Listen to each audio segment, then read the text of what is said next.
Y a pas photo quand même, ça a de la gueule aussi. Y a pas que les Valtra qui ont de la gueule, les classes aussi.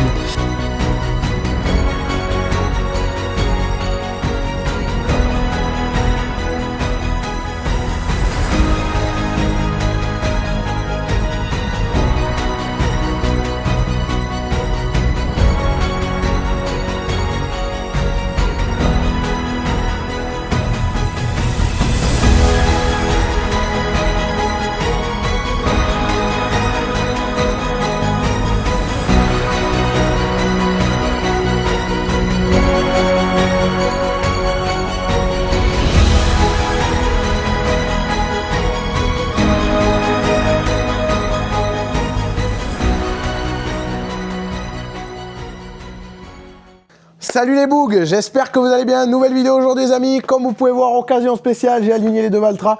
Mais j'ai quand même laissé un petit trou ici. Voilà, sur les coups de 14 h, j'alignerai ici le troisième tracteur de l'exploitation. Donc je vous ai mis un putain de titre putaclic comme ça. Le nouveau tracteur est arrivé. Mais je vous ai pas mis la miniature. Je voulais quand même vous faire un petit peu attendre pour savoir quelle marque c'était et vous obliger à cliquer sur la vidéo. C'était le but.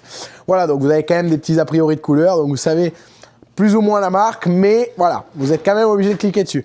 Dans ce début de vidéo, je vais vous renvoyer à vendredi dernier où j'ai fait le saut à la concession, dans les ateliers de la concession où ils m'ont préparé le tracteur.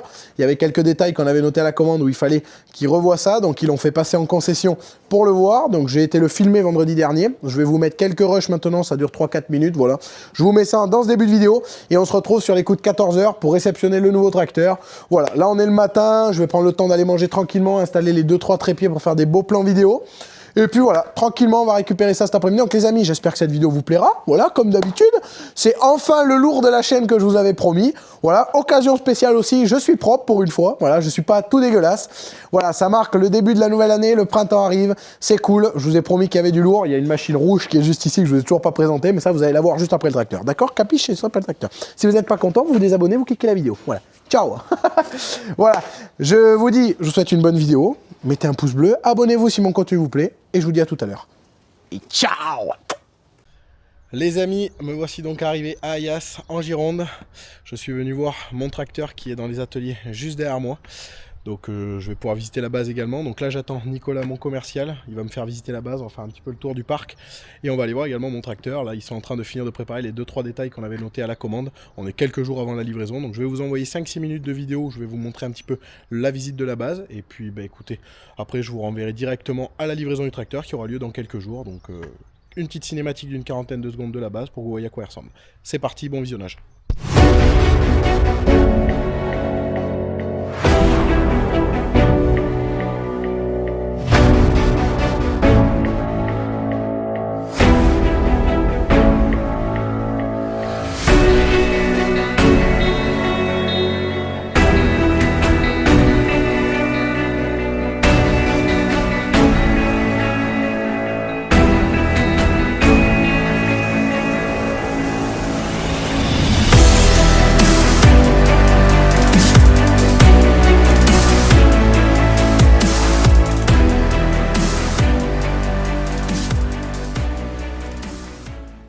Les amis, devant le tracteur, à l'équipe, donc Philippe, Nicolas et tu m'as dit Clément, c'est ça? Voilà, donc Clément c'est lui qui prépare le tracteur. Donc du coup, bon, il est commencé. Qu'est-ce qu'il y a de fait alors? Vidange, ouais. tous les vidanges, gros nettoyage. Incroyable. Donc le GPS aussi a été calibré et reste du coup le montage de la prise de force qui va avoir. Ok, ouais. Donc là ils ont déjà commencé à démonter le relevage, ok. Ouais. Préparation occasion. Ok, donc c'est cette partie-là. D'accord, ok. Ouais. Tout là derrière moi, ça fait la préparation de matériel neuf. Matériel neuf, ok. Ce qui peut être préparé ailleurs, ça va. Attends, on le voit là-bas, le 530 il est neuf lui là. Ouais, le 330 qui part le groupe de potes aussi. Et après toutes les parties au fond, ça fait partie des révisions, réparations. Et sur la partie au fond, tu vas rentrer en général la partie, parce que automoteur, batteur, ensilagé. Automoteur, même les pulvés, tout. Oui, donc c'est un système en fait, les amis, où c'est vraiment en fait tout organisé. Et ça, c'est vrai que c'est pas mal. Pour le neuf, l'occasion. Et ça, du coup, ce côté-là, c'est quoi? Toutes les machines? Ce qui va être entretien, révision. D'accord. Oui, 960. Oui, les amis. Révision pliable. Regardez la bête qu'il y a là. 960 Terratrac. Les chenilles sont pas usées en plus. Hein. Ça, c'est un pliable. Ouais, bah ça il est forcément à quelqu'un. Hein. Et là, il y a une bête, les amis. Ça fait quoi? 360 chevaux, ça? Là, ça 160 qui a 400 chevaux passés. Ça fait 400 chevaux passés, c'est magnifique. C'est la bête. Tu m'as dit que c'était une combien la rotative dans le Là, mètre? la plus grosse, il a 10 mètres. Putain, 10 mètres, ouais, Troisième c'est élément, qui sera certainement en repris isobus, après, je pense. Ouais, Ça, c'est elle est incroyable. avec le repaquet. Ça, c'est une machine de démo, je pense. Machine de démo, hein. Machine de démonstration, ouais. Machine de Incroyable. France, ouais. Tous les semoirs, là, oui, c'est incroyable. Donc la nouvelle Jumbo X, le pilier traîné, le semoir chrono en semi-porté avec le repliage en long. Oui, Et là-bas au après, fond du le calice. fumeur à disque. Ouais, incroyable avec les Hop, rouleaux là. U derrière, parfait. Par rapport au boîtier, du coup, c'est des boîtiers comment 300 et quelques chevaux, Plus tu que sais ça, pas? t'as plus de 400 chevaux. Ouais, oui, je me doute, oui. D'accord. Les boîtiers principaux et secondaires sont différents, mais le gros boîtier fait plus de 400 chevaux. Là. Ah bah c'est une belle machine. En tout cas. Jumbo X, ok. Ouais, tout ça c'est du neuf et ça c'est ouais nouvelle faucheuse avec les nouvelles bâches. Hein. Ouais, d'accord. Pas de souci. Ah oui mais elle est c'est un combi. Ça, c'est un papillon repère vertical. Ça taille à combien 6 mètres là 6, 7 mètres. Ah c'est des 4 mètres là? T'as deux fois. Ah oui mais il y a devant aussi. 340, Oui, bah oui. 340, tu vois. D'accord. Donc 340 et 360 devant je pense. Oui, ça dépend, peut-être ce que t'as besoin. Ouais, bah après pour le recroisement au niveau des faucheuses je pense Ouais. c'est quand même mieux d'avoir une 360. Après, là, on peut recroiser différemment à l'arrière sur la fourchette qu'il y a devant. En fait. Ah tu peux aussi la ramener? Donc, on la monte à la tenue, ici, si on la monte là ou là, on peut avoir devant une 3 mètres, une 3 mètres 40. Ah oui d'accord. Tu vois ce que je veux dire, en fait. Ouais, tu peux faire des montages différents. Ouais.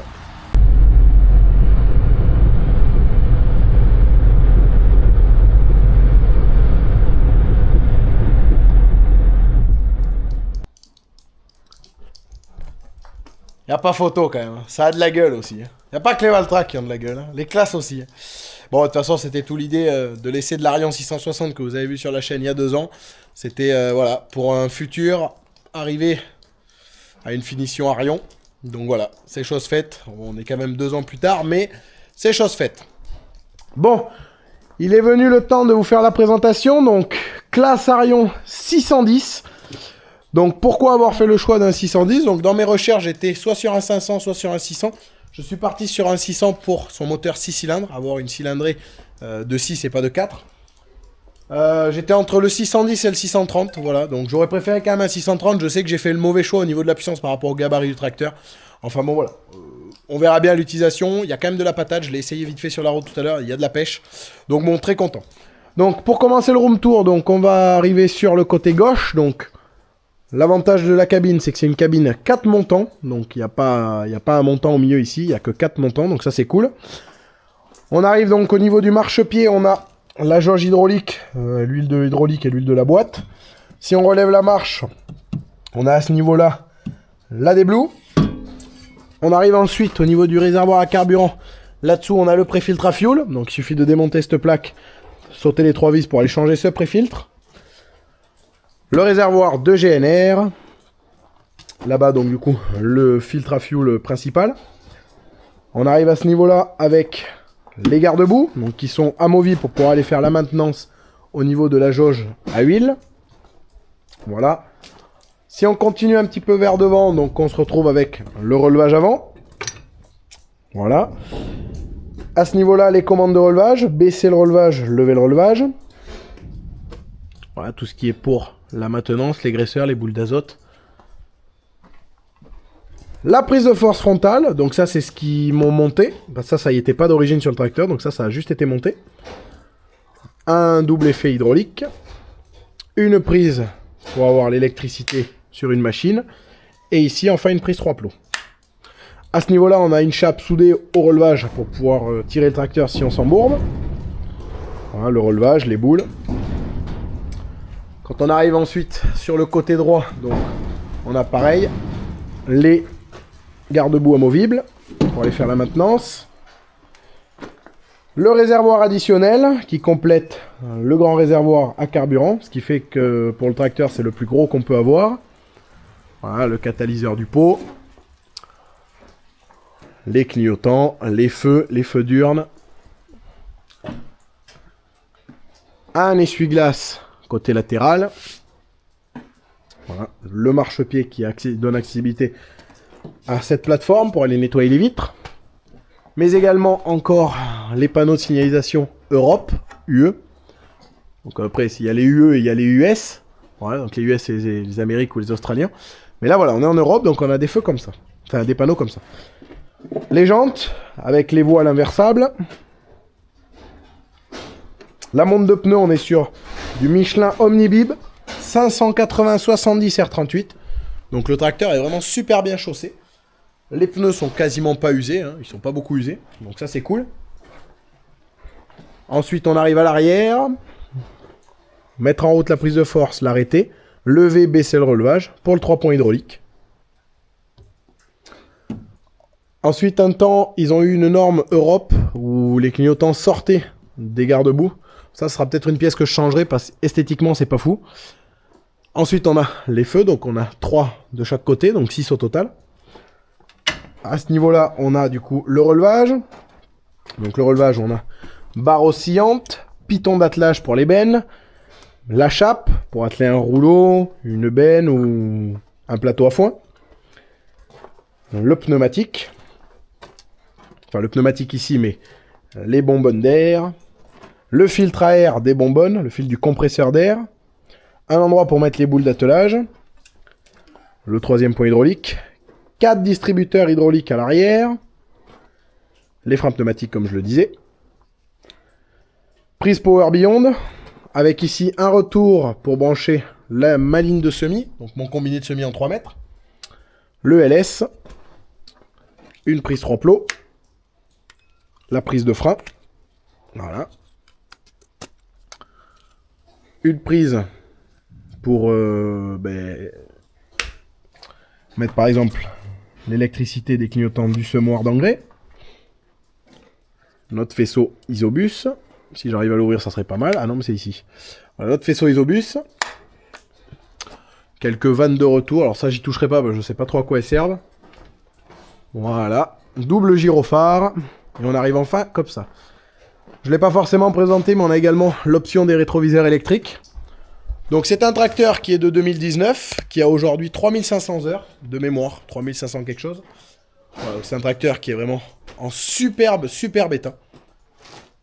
Qui était vraiment super bien équipé. Le seul équipement qu'il a pas, c'est tous les feux à LED. Il a que les feux à LED au niveau du capot devant. Là, le projet, ça va être de mettre les feux à LED à l'arrière. Mais il n'avait pas la prise de force. Voilà, ça c'est ce qu'ils m'ont monté quand j'ai acheté le tracteur. C'était convenu dans l'accord. Vous montez la prise de force et j'achète le tracteur. Voilà. Donc ensuite, on va monter en cabine. Donc ça, je change de rush tout de suite et je vous montre la cabine. Forcément, sématique, boîte à variation continue. Hop. Donc là, on arrive dans la cabine, qui est encore propre et qui va le rester de toute façon. Donc là, les clés. Hop. Alors, il faut encore que je me rappelle, mais je crois que si je me trompe pas, c'est celle-ci. Yes. Donc, quand on arrive dans la cabine, donc c'est un tracteur qui a la définition C bis, avec donc le gros accoudoir, notre C-Motion, l'électropilote ici, l'écran de contrôle de tout le tracteur, l'autoguidage également intégré, mais ça on va y venir un petit peu plus tard. Donc si on arrive dans ce tracteur, on va déjà rabattre le volant. Donc on a quelques dispositions d'air un petit peu partout, ici, là-bas, pour la clim. Donc on retrouve ici, on va mettre le contact. Hop. Là, on retrouve ici donc les barres pour l'air. Ici on retrouve les tours minutes. Bon, quelques panneaux d'affichage avec l'heure notamment, les kilomètres heure. Le nombre d'heures, 3695. Mais il en a un peu plus que ce que j'ai dit du coup. Le frein de parking, marche avant ou marche arrière ou le neutre. Le parking ici, je pense. Un bouton stop. Ici on retrouve la chauffe moteur. Le niveau d'AdiBlue, uréa. Et le niveau de gasoil. L'inverseur avec le parking électrique. Donc il y a également un levier ici. Donc marche avant. Ouais, bon ça je vais pas le faire, ça bip. Mais marche avant, neutre, marche arrière. Là on a tout ce qui est clignotant. Voilà. Également les feux. Donc on voit bien qu'ils sont à LED. Hop. Mais aussi les feux de travail. Bon là ils sont pas forcément allumés. Éteindre la clim aussi. Là. Ensuite ici on retrouve tout ce qui est essuie-glace arrière, essuie-glace devant et je pense essuie-glace latéral. On a fait le tour ensuite pour le panneau de contrôle et la casquette de conduite. On arrive donc ensuite sur la coudoir. Donc au niveau de la coudoir on retrouve deux distributeurs aux palettes, le bleu, le marron. Mais il y avait aussi un vert et un blanc si je me trompe pas. Donc ça c'est soit sur l'électropilote, donc ça c'est paramétrable via le C bis, Mais on peut aussi les attribuer à nos fonctions F7, F8, F9, F10, mais aussi à F1, F2, je crois, si je dis pas de bêtises. Donc ensuite, on a l'engagement de l'autoguidage ici. Bon, là, quelques touches, je ne sais pas forcément à quoi ça sert. Le relevage, monter, descendre. La marche avant, marche arrière sur le C-Motion. Voilà les fonctions, comme je disais. On a ici notre cross pilote, ça c'est pour la vitesse d'avancement, le régulateur, si on préfère. Voilà. Ensuite, on arrive à ce niveau-là avec notre choix de mode. Donc là, tu peux voir que sur la fonction C bis, on a des choses qui arrivent. Donc là, je suis en mode, par exemple, C-Motion et mode pédale. Là, ici, on a des régimes paramétrables. Pareil pour ici. Là, on a ce qu'il faut pour déverrouiller le C-Motion. Donc là, c'est si j'appuie dessus, ça me le déverrouille. Après, il faut que le tracteur soit peut-être démarré. Là, on a une fonction neutre. Là, on a le menu Escape pour pouvoir aller certainement dans le C bis, tu vois. Hop. Je peux le faire aussi de ma molette. Voilà. Ok. Alors, ensuite, notre électropilote. Donc, pour programmer un chargeur frontal, là, en l'occurrence, ce sera le relevage avant. Là, le régime moteur. La prise de force avant. La prise de force arrière. Là, les molettes d'effort contrôlées, notamment au labour ou pour atteler un outil, je suppose. Le pont avant. Le blocage du différentiel, la prise de force auto. Ça doit être le pont avant suspendu de manière auto, je pense. Quand on arrive ensuite sur le panneau d'affichage droit, on a ici, je sais pas trop à quoi ça sert, le coupe-batterie, là, les warnings, déverrouiller l'hydraulique du tracteur, hop, déverrouiller l'autoguidage, hop, et là, ça ressemble à un bouton de prise de force auto. Mais bon, comme il est là, je ne sais pas trop. Voilà. Le pont avant suspendu, ça doit être les feux d'urne, si je dis pas de conneries. Ouais, je pense que si on les... Ouais, c'est ça, feux d'urne. Ça, j'en sais pas trop à quoi ça sert non plus. Là, on a tout ce qui est pour les réglages de relevage. Ce tracteur est donc équipé des régimes prise de force 540, 1000, 540 éco et 1000 éco. Voilà. Quand on arrive ensuite sur le panneau, à droite, on a l'autoradio avec la fonction Bluetooth, la clim automatique, gyrophare, hop, les feux de travail. Là, hop, quand j'allume, ça s'allume. Là, on a nos rétroviseurs électriques. Tu peux voir que je fais bouger ma glace. Hop. Là, si je bascule à gauche, je vais avoir à gauche. Voilà. Voilà, donc on a aussi un panneau dégivrant. Peut-être les rétroviseurs dégivrants. Aucune idée. Voilà, on a encore des fonctions ici. Ensuite, on a le rail à ce niveau-là pour pouvoir faire glisser mon autoguidage, qui est ici. Et là, ils m'ont installé également une barre pour pouvoir mettre mes boîtiers d'outils, notamment boîtier du Smoir, boîtier de pulvé, et j'en passe. Voilà pour la présentation intérieure. Donc ensuite, quand on arrive à ce niveau-là, on a le frigo. Notre petite glacière ici pour trimballer les affaires. Donc là, il faut que je replie ça, mais hop, je peux la sortir de cela, et je l'emporte. Voilà. Pour la remettre, après, c'est aussi un vrai chantier. Là, voilà. Hop là. Et donc, ils m'ont également installé un tapis classe. Voilà. Voilà, les amis, pour la présentation du tracteur. C'était important de la faire. Donc, je voulais un petit peu vous présenter la nouvelle bête. Donc, dans une prochaine vidéo, je vais vous présenter les deux nouveaux outils. Vous vous doutez que s'il y a une prise de force avant, c'est qu'il va y avoir un outil animé avant. Donc, je pense que voilà, pour tout le monde, vous avez deviné ce que ça allait être. Voilà, il y a déjà l'air rotatif qui est sous le hangar, donc ça je vous ferai une présentation ultérieurement. Pareil, quand j'aurai récupéré l'outil avant, j'essaierai de vous faire une présentation des deux à la fois. Donc voilà, là, ce week-end, nous avons un week-end pluvieux, donc ce que je vais faire, je vais pas faire grand-chose, je vais vous préparer le montage pour la vidéo de demain. Donc pour vous, la vidéo de la semaine dernière du coup. Et puis voilà, donc ce tracteur maintenant, il est là, il va falloir l'utiliser correctement, il y aura des adaptations de cabine, donc là je vais redémonter cette barre là, pour pouvoir soit souder des tubes, enfin je sais pas comment je vais m'organiser pour le boîtier du pulvé, mais voilà, il y aura des choses à faire, donc ce sera les prochains trucs que je vais faire dans les jours à venir. Voilà, merci à vous d'avoir regardé les amis, voilà, on va se retrouver tout de suite pour la conclusion de la vidéo, de toute façon, voilà, chose faite, je vous le fais tourner de toute façon dans les prochaines vidéos, c'est le programme, on va faire des choses avec, il va être attelé sur la rotative, donc vous inquiétez pas, vous allez le voir tourner incessamment sous peu. Voilà, là il pleut, il n'y a pas trop grand chose à faire dans les champs tout de suite. Il va falloir que je désherbe du blé. Maintenant la question c'est est-ce que je prends ce tracteur ou pas. Bon voilà. Pas un gros tracteur, c'est un 610, mais il a un gabarit assez gros. Il faut que je refasse des adaptations de cabine, donc bon, voilà. Vous avez le programme. Bon, salut tout le monde. Nous sommes le jeudi 19 mars aujourd'hui. Je voulais pas terminer la vidéo sur de la pluie tout simplement. Donc j'ai pris la décision d'atteler l'outil à dents sur le tracteur, sur l'Arion. Avec la masse de 600 kg devant, ça fait un joli ensemble, ça fait le même ensemble que le 660 et l'outil en 2024, sauf qu'il n'y a pas les herses derrière et c'est un 610. Voilà, donc j'ai pris la décision du coup d'essayer le tracteur. J'ai quand même envie de voir ce qu'il a dans le ventre et puis je tenais plus quoi. Donc je vais appeler les gars du coup pour qu'ils viennent me faire la mise en route la semaine prochaine. Donc moi je me fais une pré-mise en route pour essayer d'avoir quelques automatismes et de voir s'il peut amener l'outil à dents derrière pour faire la mise en route la semaine prochaine tout simplement. Donc bon voilà. On va aller voir ce que ça donne. Là, on va aller sur la parcelle qui est en dessous de la ferme, elle fait 3,5 hectares et puis je pense qu'on va attendre à lundi pour faire la parcelle de 8 hectares qui est en face. Alors Eurocult. Bon ça j'ai mis là, Eurocult. Yes, royal. Téléphone qui se pète la gueule, mais c'est pas magnifique ça. Ah, ils tiennent pas ces putains de supports là. La ventouse elle est usée au bout d'un moment et ça tient plus. Bon alors il y a de la poussière après la vitre, je sais pas ce qu'il y a mais là. Type d'attelage tracté actif. Arrière rigide.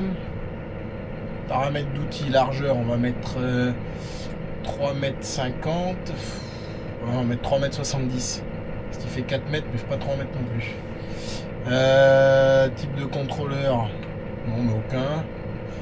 Étape de trail du sol. Et géométrie, on va mettre 2 mètres. On va mettre 2 mètres 30, 2 mètres 20. Et là terminé. Hop là, donc là on est bon. Enregistré. Merde, fait de la merde. Menu opérateur, fermé. Donc là, on va déplier l'outil. Alors j'ai mis ça sur le distributeur bleu, si je dis pas de conneries, voilà.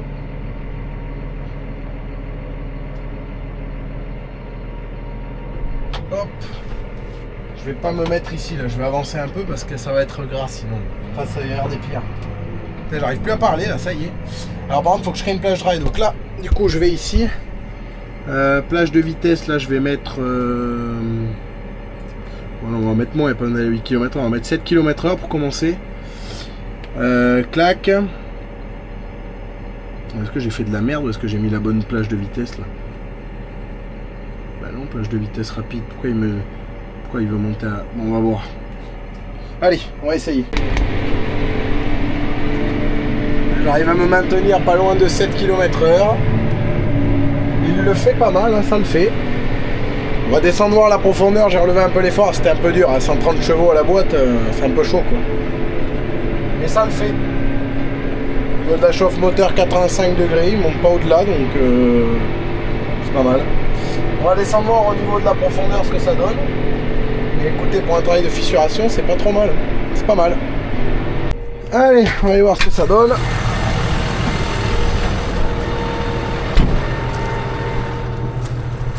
Après la terre, bon mais tu vois c'est dur hein. C'est dur quand même, mais voilà, on va voir à combien je pioche. Alors pas suffisant, pour du temps de sol c'est largement suffisant. Hop, je pioche, voilà c'est suffisant largement. Mais la terre elle est pas tant tassée que ça. Donc j'ai pas besoin de piocher profond là, je dois être à un bon 25 cm, mais c'est un peu trop même. Ah c'est à l'ensemble là de la gueule les amis. Donc là si vous vous rappelez, c'est où j'ai détruit le couvert avec vous au mois de janvier avec le Valtra et le rouleau. C'était cette parcelle de 3 hectares. Alors j'ai fait un glyphosate hein, d'ailleurs, c'est pour ça que c'est propre. Là tu vois, il y avait les repousses de blé, elles repartaient, il y avait de l'herbe qui est sortie, donc j'ai préféré faire un coup de glypho. Mais par contre, non, ça sort bien. Ça, la rotative, ça, bon là ça sera la rotative, j'ai confiance. Tiens, mais par contre, je trouve que ça creuse vachement. Regarde, là je descends à 30-40 cm à la main. Non mais il n'y a pas besoin d'aller profond. Mais comme quoi, de toute façon, le couvert végétal, ça a un pouvoir décompactant, hein, donc... C'est un peu normal que la terre soit pas tassée.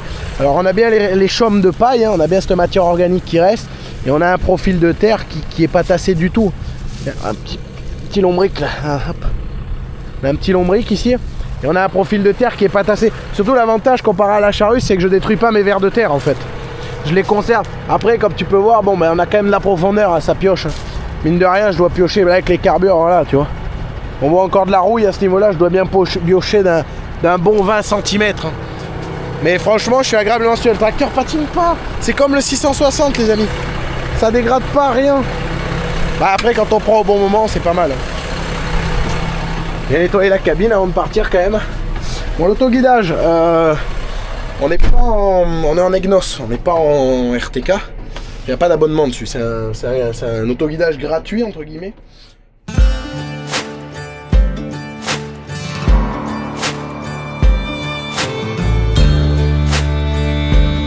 Just you wait, listen for the storm. Hear the difference in the wind.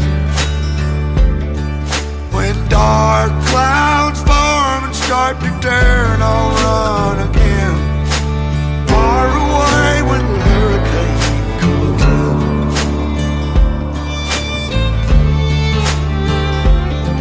Well, I'm the only island in the way, but I was born to fight the wind and rain. Sometimes a man will keep himself in shame, mask a painful past he overcame. Oh yes.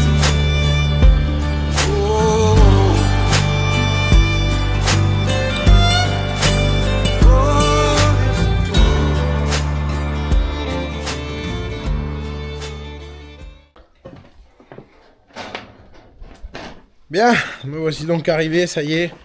Là il est 20h, donc j'ai mis 3 heures pour faire la parcelle 3 hectares 40.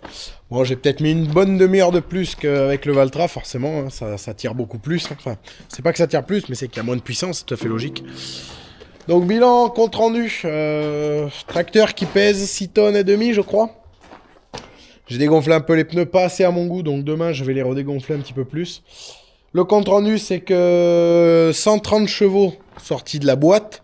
Enfin, à peu près, j'en compte 130 chevaux, j'en compte à peu près 15 bouffés par la sématique, étant donné que c'est un 145 chevaux. Ben, le résultat que j'en compte, c'est que c'est un tracteur qui est très polyvalent, que ce soit en 4 mètres ou en 3 mètres.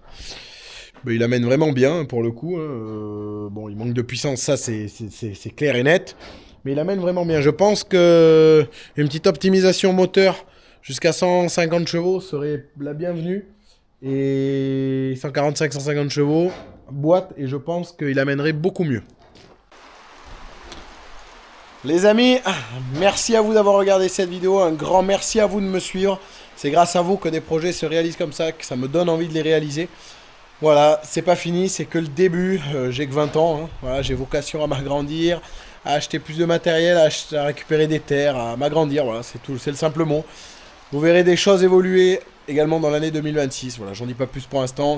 Il n'y avait pas que ça de lourd qui est arrivé. Voilà, c'est l'objet le plus lourd, c'est vrai, aujourd'hui, qu'il y a sur la ferme maintenant. C'était ce qui me tardait de vous présenter, mais vous inquiétez pas, vous n'êtes pas arrivé au bout des choses en 2026. Voilà, c'était Cheryl, j'espère que cette vidéo vous aura plu, les amis. Donc si c'est le cas, comme d'habitude, likez-la, commentez-la, je réponds aux commentaires, n'hésitez pas à la commenter. N'hésitez pas également à vous abonner, ça me fait très plaisir. Je vous mets en description mon Instagram et mon TikTok. Allez vous abonner, je vais même vous mettre mon Snap. Vous savez quoi? Allez m'ajouter sur Snap, c'est là-bas que je mets le plus de stories, donc allez m'ajouter et j'y suis le plus présent. Merci à vous de regarder, à la prochaine. Ciao!